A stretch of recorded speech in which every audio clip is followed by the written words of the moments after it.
In this lecture, we're actually going to get our hands dirty and start working with some actual code. First of all, I want to update our plugin definition because we've got Curvy here as our plugin name. Ideally, we want our plugin name to be Blockylicious because that's the plugin or the block library that we're creating. The library will be called Blockylicious, which will consist of a bunch of blocks, including the Curvy block. We also want to update this description, and this is a downright lie. This is not created by the WordPress contributors, this is created by us. So we need to update the description and the author for our plugin. So let's do all of that in this lecture. First of all, let's head on back to our code. And ideally, we could keep the curvy.php file name as curvy.php.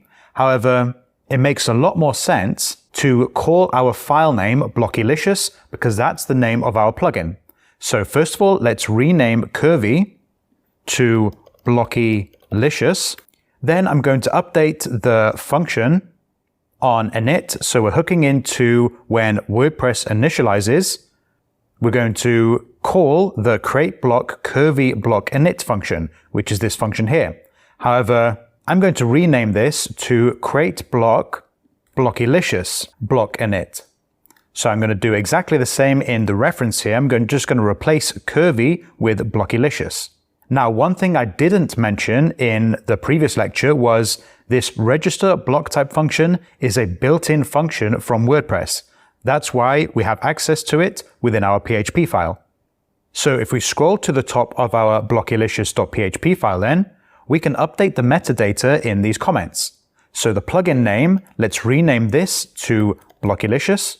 The description, we're going to call it something like a plugin of funky blocks. And feel free to add a bit more detail to this description if you want. However, I'm just going to keep mine very simple for now. Then we can keep the rest of the metadata as it is. However, we do want to update this author. So I'm going to add web dev education for the author. Again, feel free to add your own name for the author here. However, I'm going to add a new bit of metadata to our plugin, and that is the author URI. So if we hit enter after our author name, make sure we have an asterisk here, and we want to add author URI. Make sure URI is capital. Then let's tab across so we've got enough spaces so it's nice and in line here. Then the author URI, we just want to add any valid URL here. If, for example, you have a GitHub page or a portfolio site or your own site, then this is where you want to add your URL. I'm going to add, though, https webdeveducation.com. Then the last thing we want to do is update this text domain. So this text domain is used for localization, i.e. translations for our plugin, and we're not actually going to provide any translations for our plugin. However, adding a text domain makes it easier for translators if they wanted to come along in the future. It makes it so much easier for translators to translate our hard-coded text. So this is why we need to provide a text domain. So again, I'm going to use Blockylicious with a lowercase b as the text domain. So if we save this now then, and in our terminal, we can hit Control and C to quit running if you're already running npm start. So hit Control and C in the terminal to quit running npm start. And we just want to rerun npm start. So this will trigger a new build process. So once that's done, if we head on back to the browser in our WordPress block development course on the plugins page, let's hit refresh. And we can see we're getting an error here because it's saying the plugin curvy/curvy.php has been deactivated due to an error. The plugin file does not exist. And of course, that is as expected because we renamed the curvy.php file to blockylicious.php. However, now we can see we have our renamed plugin. We have Blockylicious.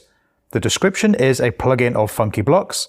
And we now have the correct author name as well as a link to the author URL or the author URI. So again, let's hit activate on our Blockylicious block. If we go to our pages and in our sample page, hit edit, we can still see our curvy block is still rendering correctly. However, like I've mentioned, this plugin is going to be a block library. So we need to cater for that in our file structure to be able to add multiple blocks to our block library.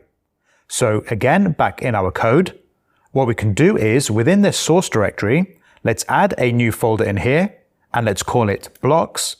And then within the blocks folder, let's add another new folder and we're going to call it curvy.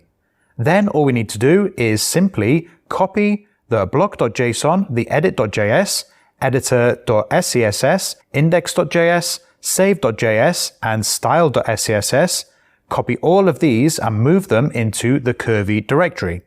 So I'm just going to hold down Shift and copy all of these files and just drag them in to the curvy directory. So yes, I want to move all those files into the curvy directory. Let's quit running npm start again. So in the terminal, we want to hit Control and C. Then let's rerun npm start. Then again, let's head on back to the browser. Let's hit refresh on our sample page. And now we can see we're getting this error. Apparently, our site doesn't include support for the create block/curvy block. And that is because we need to update the reference that we provide to the register block type function.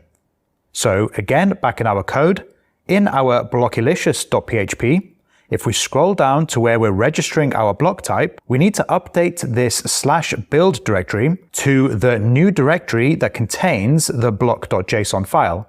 Now it's important that we point to the directory that includes the block.json file, because this is how the register block type function will indeed register our block type.